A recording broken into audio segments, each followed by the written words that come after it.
মানুষের জীবনে সবথেকে দামি সময় কাজে লাগে কখন জানো?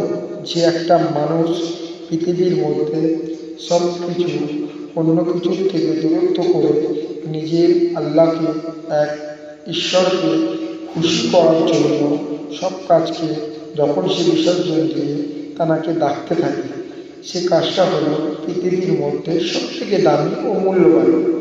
পৃথিবীতে আমরা যখন যে কোনো কিছু একটা অস্ত্র দিয়ে বানাই কোনো কাজের জন্য, যদি একটা হাঁড়ি বানাই তার মধ্যে কিছু সময় দিই ভাত তরকারি যে কোনো কিছু রান্না করার জন্য, একটা যদি আংটিও তৈরি করি সেটাকে আঙুলে পরার জন্য, ওপরওয়ালা আমাদেরকে সৃষ্টি করেছে এই পৃথিবীর জগতে নিশ্চয়ই কোনো একটা পরীক্ষা নেওয়ার জন্য।